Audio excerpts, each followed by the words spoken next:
മുൻമന്ത്രി കെ ബാബുവിന്റെയും ബന്ധുക്കളുടെയും വീടുകളിൽ വിജിലൻസ് റെയ്ഡിൽ ബാബുവിന്റെ വീട്ടിൽ നിന്നും 1.5 ലക്ഷം രൂപയും ബാബുവിന്റെ ബിനാമിയും വ്യവസായിയുമായ മോഹൻദാസിന്റെ വീട്ടിൽ നിന്ന് 6.5 ലക്ഷം രൂപയും വിജിലൻസ് പിടിച്ചെടുത്തു. ബാബുവിന് റിയൽ എസ്റ്റേറ്റ് മാഫിയുമായും പ്രമുഖ ബിസിനസ് ഗ്രൂപ്പുകളുമായി വഴിവിട്ട ബന്ധം. കേരളത്തിന് പുറത്തും ബിനാമി ഇടപാടുകളുണ്ട്.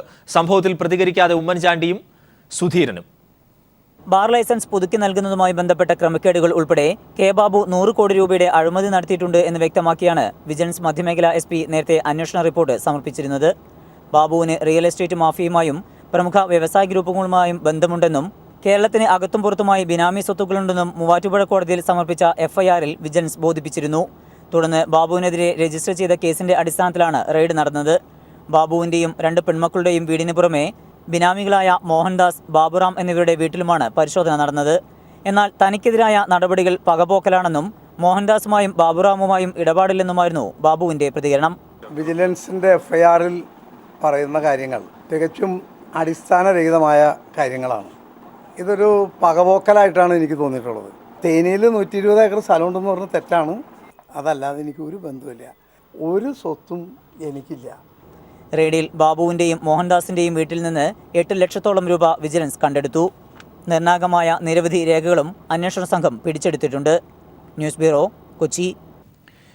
അനധികൃത സ്വത്ത് സമ്പാദന കേസിൽ ബാബുവിനെതിരെ കേസ്. വിജിലൻസ് ആണ് കേസെടുത്തത്. റിയൽ എസ്റ്റേറ്റുകാരായ 2 പേർക്കെതിരെയും കേസെടുത്തിട്ടുണ്ട്. മുൻമന്ത്രി കെ ബാബു 1-ാം പ്രതിയും കുമ്പളം സ്വദേശി ബാബുറാം, തൃപ്പൂണിത്തുറ സ്വദേശി മോഹനൻ എന്നിവരെ 2ഉം 3ഉം പ്രതികളുമാക്കിയാണ് FIR രജിസ്റ്റർ ചെയ്തിരിക്കുന്നത്.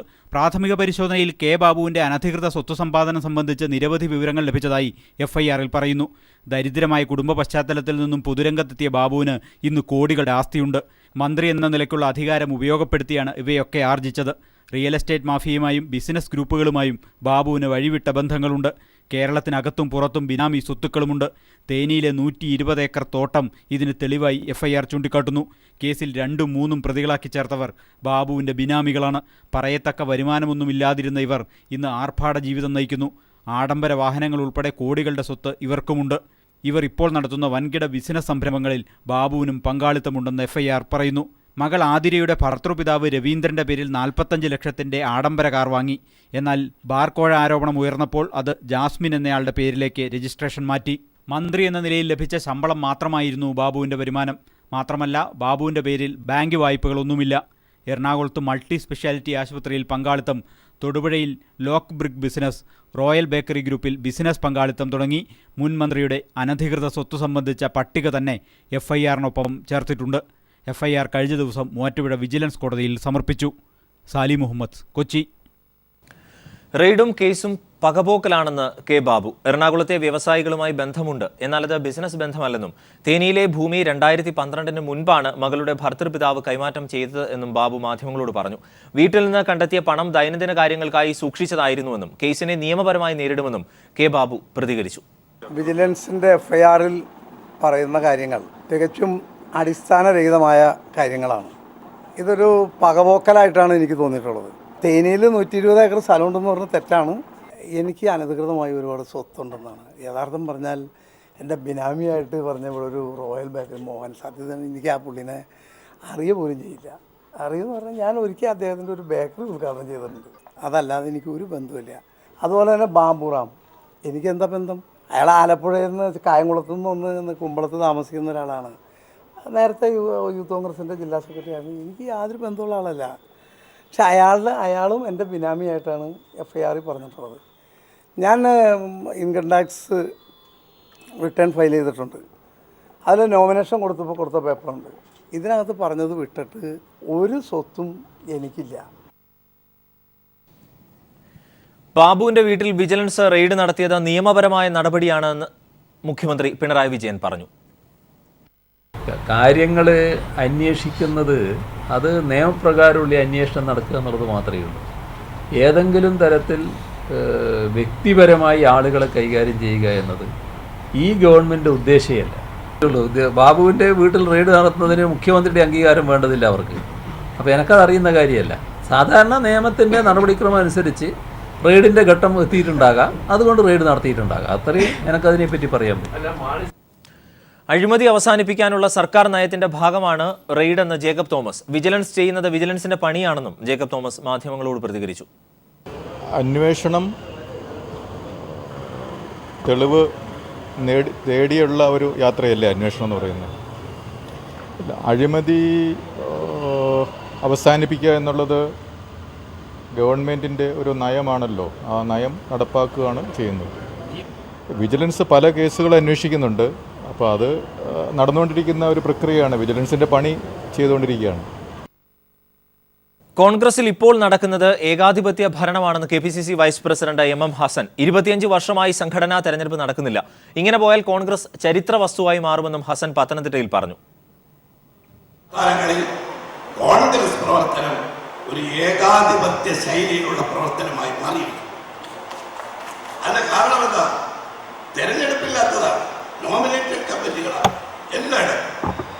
ദേശീയ തലത്തിൽ തന്നെ ഞാൻ പറയുന്നു, കോൺഗ്രസ് തെരഞ്ഞെടുപ്പില്ലാത്ത ഒരു സംഘടനയായി മാറിയതിന്റെ ഫലമായി ഇന്ന് നാം നേരിടുന്ന കോൺഗ്രസിന്റെ ശക്തിക്ഷയത്തിന്, സംഘടനാപരമായ ദൗർബല്യത്തിന് അടിസ്ഥാന കാരണം ഇതിൽ ജനാധിപത്യം കുറഞ്ഞ് പൂർണ്ണമായി നഷ്ടപ്പെട്ടു എന്ന് ഞാൻ പറയില്ല.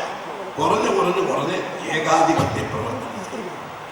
അതല്ലേ നമ്മളിപ്പോ ഇവിടെ മണ്ഡലങ്ങളിൽ എത്രയോ കാലമായി തെരഞ്ഞെടുപ്പ് നടന്നിട്ടുണ്ട്.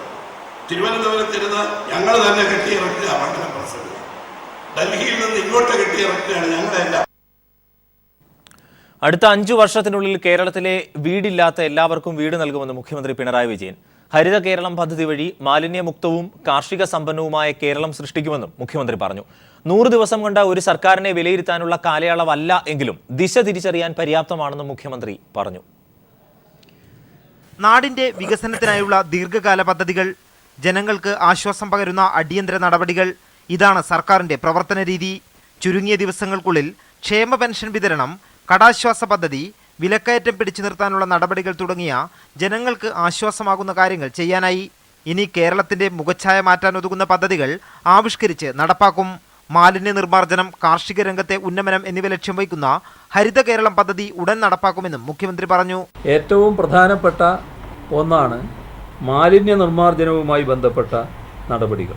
നടപ്പാക്കാൻ ഉദ്ദേശിക്കുന്ന ഒരു പദ്ധതി ഒരു ഹരിത കേരളം സൃഷ്ടിക്കുക എന്നുള്ളതാണ്. 5 വർഷത്തിനുള്ളിൽ വീടില്ലാത്ത മുഴുവൻ പേർക്കും വീടും ജീവനോപാധിയും സാമ്പത്തിക ശാക്തീകരണവും ഉറപ്പുവരുത്തുന്ന ലൈഫ് എന്ന പദ്ധതിയും നടപ്പാക്കുമെന്നും മുഖ്യമന്ത്രി വ്യക്തമാക്കി. സമ്പൂർണമായൊരു ഭവന പദ്ധതിയാണ് ഉദ്ദേശിക്കുന്നത്. അതിന് ലൈഫ് എന്നാണ് പേരിടാൻ ഉദ്ദേശിക്കുന്നത്. അതായത് ലൈവ്ലിഹുഡ്, ഇൻക്ലൂഷൻ, ഫൈനാൻഷ്യൽ എംപവർമെൻറ്റ്. വിദ്യാഭ്യാസം, വ്യവസായം, ആരോഗ്യം, ഗതാഗതം തുടങ്ങിയ സർവ്വമേഖലകളിലും വികസനവും ക്ഷേമവും ഉറപ്പാക്കുന്ന പ്രവർത്തനങ്ങളാണ് സർക്കാർ തുടരുന്നതെന്നും മുഖ്യമന്ത്രി പിണറായി വിജയൻ കൂട്ടിച്ചേർത്തു. M Santhosh, news bureau, Delhi. വിവാദങ്ങളോട് പ്രതികരിച്ച മുഖ്യമന്ത്രി മുൻ മന്ത്രിമാർക്കെതിരെ നടക്കുന്ന വിജിലൻസ് അന്വേഷണം വ്യക്തിവിരോധം തീർക്കാനാണെന്ന് കരുതുന്നില്ല എന്ന് മുഖ്യമന്ത്രി ദില്ലിയിൽ പറഞ്ഞു. ജോലിക്കിടെ സർക്കാർ ജീവനക്കാർ ഓണാഘോഷം നടത്തേണ്ടതില്ല എന്ന് പറഞ്ഞത് സതുദ്ദേശപരമായിരുന്നുവെന്നും മുഖ്യമന്ത്രി. കേസ് രജിസ്റ്റർ ചെയ്ത വിജിലൻസ് ഡയറക്ടർ വ്യക്തിവിരോധം തീർക്കുകയാണെന്ന KM മാണിയുടെ ആരോപണത്തോട് ശക്തമായ രീതിയിലാണ് മുഖ്യമന്ത്രി പ്രതികരിച്ചത്. ഒരു വ്യക്തിവിരോധം തീർക്കാൻ വേണ്ടി വിജിലൻസ് ഡയറക്ടർ പുറപ്പെട്ടതാണെന്ന് ഞാൻ കരുതുന്നില്ല. അപ്പോൾ സാധാരണഗതിയിലുള്ള നടപടികളിലേക്ക് അദ്ദേഹം നീങ്ങിയതായിരിക്കും എന്നാണ് ഞാൻ കരുതുന്നത്. ബാബുവിൻ്റെ വീട്ടിൽ റെയ്ഡ് നടത്തുന്നതിന് മുഖ്യമന്ത്രിയുടെ അംഗീകാരം വേണ്ടതില്ല. അവർക്ക് ജീവനക്കാർ ജോലി സമയത്ത് ഓണാഘോഷം നടത്തേണ്ടതില്ല എന്ന് പറഞ്ഞത് സദുദ്ദേശപരമായിരുന്നു. ആ നിലപാടിൽ ഉറച്ചു നിൽക്കുന്നു. ഓണാഘോഷം നമ്മളെല്ലാവരും നടത്തുന്ന കാര്യമാണ്, അത് നടത്തേണ്ടതുമാണ്.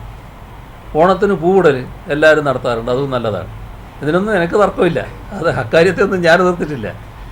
ഞാൻ പറഞ്ഞ ഒറ്റ കാര്യം മാത്രമേ ഉള്ളൂ, ഓണത്തിന് ധാരാളം ഒഴിവ് ദിവസമുണ്ട്. കലണ്ടർ നോക്കിയാൽ കാണാമല്ലോ ഓണത്തിൻ്റെ ദിവസങ്ങൾ എത്രയാണ് വരുന്നത്. അപ്പോൾ ഷോപ്പിങ്ങിന് ഒരു പ്രയാസമില്ല. പക്ഷെ ഓഫീസ് സമയത്ത് എല്ലാവരും കൂടി വട്ടോട്ട് പൂക്കളം ഇടാൻ നിൽക്കരുത്. ഓഫീസ് സമയം ഒഴിവാക്കിയിടാം, അതിടാമല്ലോ സാധാരണഗതിയിൽ. സർക്കാർ ചടങ്ങിൽ മതചിഹ്നങ്ങൾ ഉണ്ടാകരുതെന്നാണ് ആഗ്രഹിക്കുന്നത്. നിലവിളക്ക് മതചിഹ്നമായി മാത്രം കാണാനാകില്ല. ഭരണപരിഷ്കാര കമ്മീഷന്റെ അധ്യക്ഷനായി VS അച്യുതാനന്ദൻ സ്ഥാനമേറ്റെന്നും മുഖ്യമന്ത്രി അറിയിച്ചു. News bureau, Delhi. വിവാദ പ്രസംഗത്തിൽ കുറ്റ്യാടി MLA പാറക്കൽ അബ്ദുള്ളക്കെതിരെ കേസ്. ദുബായ് KMCCയിൽ നടത്തിയ പ്രസംഗത്തിലാണ് നടപടി. വിവാദ പ്രസംഗം പീപ്പിൾ TV ആണ് പുറത്തുവിട്ടത്.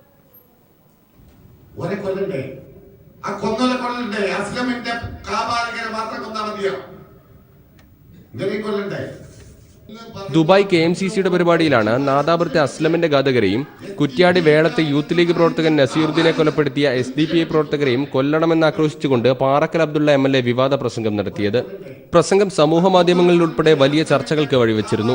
അക്രമത്തിന് പ്രേരിപ്പിക്കുന്ന പ്രസംഗം നടത്തിയ MLAക്കെതിരെ നടപടിയെടുക്കണമെന്നാവശ്യപ്പെട്ട് DYFI നേതാവ് കഴിഞ്ഞ ദിവസം നാദാപുരം റൂറൽ SPക്ക് പരാതി നൽകിയിരുന്നു. പരാതിയുടെ അടിസ്ഥാനത്തിൽ പ്രകോപനപരമായ പ്രസംഗത്തിന്റെ വീഡിയോ ദൃശ്യങ്ങൾ ഉൾപ്പെടെ വിശദമായി പരിശോധിച്ച ശേഷമാണ് പോലീസ് പാറക്കൽ അബ്ദുള്ള MLAക്കെതിരെ കേസെടുത്തത്. 3 വർഷം വരെ തടവ് ലഭിക്കാവുന്ന ഇന്ത്യൻ ശിക്ഷാ നിയമത്തിലെ 505 വകുപ്പും ഉപവകുപ്പായ 1B ചുമത്തിയാണ് MLAക്കെതിരെ കേസെടുത്തിരിക്കുന്നത്. News bureau, Kozhikode.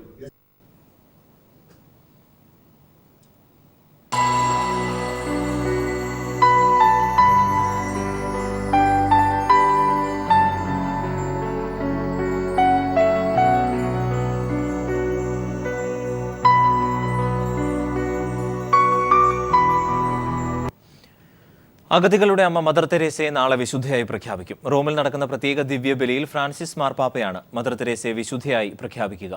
ഇന്ത്യൻ സമയം നാളെ 2:30-ക്കാണ് ചടങ്ങുകൾ. കാരുണ്യത്തിന്റെ മഹത്തായ മാതൃക ലോകത്തെ പഠിപ്പിച്ച മദർ തെരേസയുടെ ഛായാചിത്രം വത്തിക്കാനിലെ സെന്റ് പീറ്റേഴ്സ് ബസിലിക്കയുടെ പ്രധാന മട്ടുപ്പാവിൽ ഉയർന്നു കഴിഞ്ഞു. അൽബേനിയയിൽ ജനിച്ച് ഭാരതം കർമ്മഭൂമിയാക്കിയ പാവങ്ങളുടെ അമ്മയെ വിശുദ്ധിയായി പ്രഖ്യാപിക്കുന്ന ചടങ്ങിനാണ് വത്തിക്കാൻ ഒരുങ്ങുന്നത്. 10,000-കണക്കിന് വിശ്വാസികളെ സാക്ഷിയാക്കി മദർ തെരേസയെ ഫ്രാൻസിസ് മാർപ്പാപ്പ വിശുദ്ധിയായി പ്രഖ്യാപിക്കും. ഇന്ത്യൻ സമയം നാളെ ഉച്ചയ്ക്ക് 2 മണിയോടെയാണ് സെന്റ് പീറ്റേഴ്സ് ബസിലിക്കയിൽ ചടങ്ങുകൾ ആരംഭിക്കുക. കുർബാന മധ്യയാകും പ്രഖ്യാപനം. കൊൽക്കത്തയിലെ വിശുദ്ധ തെരേസ എന്നാവും മദർ തെരേസ ഇനി അറിയപ്പെടുക. വിദേശകാര്യമന്ത്രി സുഷമ സ്വരാജിന്റെ നേതൃത്വത്തിലുള്ള 11 അംഗ പ്രതിനിധി സംഘം ചടങ്ങിന് സാക്ഷ്യം വഹിക്കും. വിശുദ്ധ പദവി പ്രഖ്യാപന വേദിയിൽ ഉപയോഗിക്കുന്ന മദറിന്റെ ഔദ്യോഗിക ഛായാചിത്രം വരച്ചത് അമേരിക്കൻ ശില്പിയും ചിത്രകാരനുമായ ചാസ് ഫാഗനാണ്. നാമകരണ നടപടികളുടെ ചുമതലയുള്ള കർദിനാൾ അമാദോവും പോസ്തുലത്തോറും വിശുദ്ധരുടെ പുസ്തകത്തിൽ മദർ തെരേസയുടെ പേര് ചേർക്കട്ടെ എന്ന പാപ്പയോട് ചോദിക്കുന്നതോടുകൂടിയാകും വിശുദ്ധ പ്രഖ്യാപന ചടങ്ങ് ആരംഭിക്കുക. വിശുദ്ധയാക്കിയതിന്റെ ഔദ്യോഗിക രേഖ പാപ്പ അംഗീകരിക്കുന്നതോടെ നടപടിക്രമങ്ങൾ പൂർത്തിയാകും. News desk. അനധികൃത സ്വത്ത് സമ്പാദന കേസുമായി ബന്ധപ്പെട്ട് വിജയ് മല്യയുടെ സ്വത്ത് കണ്ടുകെട്ടി. എൻഫോഴ്സ്മെന്റ് ഡയറക്ടറേറ്റ് വിഭാഗം 6,630 കോടി രൂപയാണ് കണ്ടുകെട്ടിയത്. രാജ്യത്തെ 13 ബാങ്കുകളിൽ നിന്ന് വായ്പയെടുത്ത 9,000 കോടിയിലേറെ രൂപയാണ് Vijay Mallya തിരിച്ചടയ്ക്കാനുള്ളത്.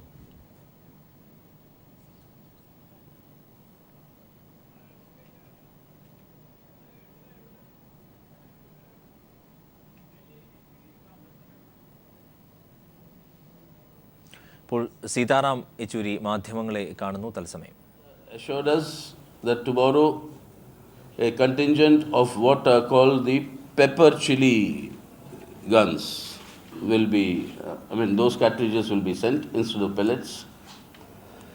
But pellet guns should be stopped immediately. That is what our first confidence building measure is about. And this pepper chili gun was used once in the Indian Parliament. In the Lok Sabha, when one of the MPs on this question of division of the Andhra Pradesh state had used this lagadbati, pepper stick, pepper spray, something. They said the same thing that was used there. But anyway, first withdraw the pellet guns. Second, withdraw AFSPA from the civilian areas. Third, order a judicial inquiry into all the excesses committed by the armed forces against civilians. Fourthly, adequate compensation to all families who have suffered loss of lives and rehabilitation for the injured, ensuring a means of livelihood. Fifthly, time-bound projects for economic development and employment generation, which included some power projects which were mentioned in the PDP-BJP government's agenda of governance, and the opening of new educational institutions that were promised. Sitaram Yechury മാധ്യമങ്ങളെ കാണുകയായിരുന്നു. ജമ്മുകശ്മീരിലെ മനുഷ്യാവകാശ ധ്വംസനങ്ങളുമായി ബന്ധപ്പെട്ട കാര്യങ്ങളാണ് അദ്ദേഹം പറഞ്ഞത്. Pellet ഗൺസിന്റെ ഉപയോഗം നിർത്തുക, മനുഷ്യാവകാശ ധ്വംസനങ്ങളെ സംബന്ധിച്ച് അടിയന്തരമായ ജുഡീഷ്യൽ അന്വേഷണം നടത്തുക, പ്രത്യേക സൈനികാധികാരം അഫ്സ്വ പിൻവലിക്കുക അടക്കമുള്ള കാര്യങ്ങൾ. ഓണം എത്തിയതോടെ മാവേലി നിർമ്മാണത്തിന്റെ തിരക്കിലാണ് പാലക്കാട് പല്ലശനയിലെ മൺപാത്ര നിർമ്മാണ തൊഴിലാളികളായ സ്ത്രീകൾ. ഉത്രാടം മുതൽ അവിട്ടം വരെ പാലക്കാട്ടെ വീടുകളിൽ പൂക്കളം ഇടുന്നതിന് പുറമെ മാവേലിയെയും പരിവാരങ്ങളെയും പൂജ ചെയ്ത് ആദരിക്കുന്ന ചടങ്ങുകളുണ്ട്. പാലക്കാട് പല്ലശന കണ്ണന്നൂർ പാടത്തെ മൺപാത്ര നിർമ്മാണ തൊഴിലാളികൾക്ക് ഓണക്കാലത്തെ വരുമാന മാർഗമാണ് മാവേലി നിർമ്മാണം. ഓണക്കാലത്തിന് 2 ആഴ്ച മുമ്പ് തന്നെ വീടുകളിൽ സ്ത്രീകൾ മാവേലി നിർമ്മാണം ആരംഭിക്കും. 3 വലിയ മാവേലിയും അവയെ ഉറപ്പിച്ചിരുത്താനുള്ള പീഠവും 4 കാവലാളും അടങ്ങുന്നതാണ് ഒരു സെറ്റ്. അത്തം തുടങ്ങുന്നതോടെ വീടുകളിലെത്തിച്ചാണ് പ്രധാനമായും വിൽപ്പന. ഓണം ആഘോഷിക്കാനുള്ള പണം മാവേലി വിൽപ്പനയിലൂടെ ലഭിക്കുമെന്ന് നിർമ്മാണ തൊഴിലാളിയായ പാർവതി പറഞ്ഞു. ഞങ്ങൾ ഇങ്ങനെ പോകാൻ തുടങ്ങിയിട്ടൊക്കെ ഇപ്പോൾ ഒരാഴ്ച ആയിട്ടുണ്ട്. ഇനി അത്തം മുതൽ കൂടുതലായിട്ട് പോകും, ഉത്രാടം ദിവസം വരെ. ഈ സമയത്ത് ഞങ്ങൾക്ക് നല്ലപോലെ വിൽക്കുകയും ചെയ്യും, നല്ല പൈസയും കിട്ടും. അതിന് മുന്നേ ഞങ്ങൾ 10-15 ദിവസം മുന്നേ, 1 മാസം മുന്നേ ഉണ്ടാക്കാൻ തുടങ്ങും. ഇത് ഉണങ്ങി കിട്ടണമല്ലോ, പച്ചയേറ്റി കൊണ്ടുപോകാൻ പറ്റില്ലല്ലോ. പിന്നെ ഇങ്ങനെ വേർതിരിച്ചിട്ടാണ് വെക്കാൻ പറ്റുള്ളൂ. ഒന്നിച്ച് ഇങ്ങനെ ഒട്ടിച്ച് ഏറ്റി കൊണ്ടുപോകാൻ പറ്റില്ല. 100 മുതൽ 150 രൂപ വരെയാണ് ഒരു സെറ്റിൻ്റെ വില. ഉത്രാടം മുതൽ പൂക്കളത്തോടൊപ്പം മാവേലിയെ അണിച്ചുരുക്കി വീടുകളിൽ വെക്കും. ദിവസവും 3 നേരം പൂജയും ഉത്രാടം മുതൽ അവിട്ടം വരെ വീടുകളിലുണ്ടാവും. News bureau, Palakkad. UNESCO Confucius സാക്ഷരതാ പുരസ്കാരത്തിന് ജൻശിക്ഷൻ സംസ്ഥാൻ മലപ്പുറം യൂണിറ്റിനെ തെരഞ്ഞെടുത്തതിൽ അതീവ സന്തോഷമുണ്ടെന്ന് PV അബ്ദുൽ വഹാബ് MP. തുടർ വിദ്യാഭ്യാസ രംഗത്തും തൊഴിൽ നൈപുണ്യ മേഖലയിലും MPയുടെ നേതൃത്വത്തിൽ JSS നടത്തിയ ഇടപെടലുകൾക്കാണ് പുരസ്കാരം. ലോക സാക്ഷരതാ ദിനത്തിൽ പാരീസിൽ നടക്കുന്ന ചടങ്ങിൽ പുരസ്കാരം ഏറ്റുവാങ്ങും. 2015 നമുക്കൊരു UN അപ്രിസിയേഷനും കിട്ടിയിരുന്നു JSS മലപ്പുറം. അപ്പോൾ കഴിഞ്ഞ വർഷം ഞങ്ങൾ ഭാരത് സാക്ഷരത അവാർഡ് കിട്ടിയപ്പോൾ നമുക്കത് പ്രചോദനമായി കൂടുതൽ വർക്ക് ചെയ്യാനൊക്കെ. കഴിഞ്ഞ വർഷം ഞങ്ങൾ നന്നായി വർക്ക് ചെയ്തിട്ട് നമ്മൾ ഡൽഹിയിൽ നിന്ന് നമ്മളതാണ് നോമിനേഷന് പോയി എന്നുള്ള വിവരം കിട്ടി. പിന്നെ വേറെ പല രാജ്യങ്ങളുമായിട്ടുള്ള കാര്യത്തിൽ നമ്മളൊരു പ്രതീക്ഷ നമുക്ക് ഉണ്ടെന്ന്, പക്ഷെ നമുക്ക് മറക്കുന്ന ഉറപ്പില്ല. പക്ഷെ അത് ഇപ്പോൾ കഴിഞ്ഞ കുറച്ച് ദിവസം മുമ്പ് നമുക്കൊരു ഇൻറ്റിമേഷൻ കിട്ടി. കാരണം നമ്മളെ പാസ്പോർട്ടും മറ്റു ഡീറ്റെയിൽസും കാര്യങ്ങളും ഇതൊക്കെ റെഡിയാക്കാൻ വേണ്ടി പറഞ്ഞപ്പോൾ തന്നെ മനസ്സിലായി. പക്ഷെ ഔദ്യോഗികമായി ഇന്ത്യൻ ബ്രോഡ്കാസ്റ്റ് ഫൗണ്ടേഷന്റെ 17ാമത് വാർഷിക ജനറൽ മീറ്റിംഗ് അവസാനിച്ചു. പുനീത് ഗോയങ്കെ ഫൗണ്ടേഷൻ പ്രസിഡന്റായി തെരഞ്ഞെടുത്തു. രഞ്ജിത് ശർമ്മ, NP സിംഗ്, സുധൻ ഷുവർട്സ്, K മാധവൻ എന്നിവരെ വൈസ് പ്രസിഡന്റുമാരായും KVL നാരായൺ റാവുവിനെ ട്രഷററായും ഫൗണ്ടേഷൻ തെരഞ്ഞെടുത്തു.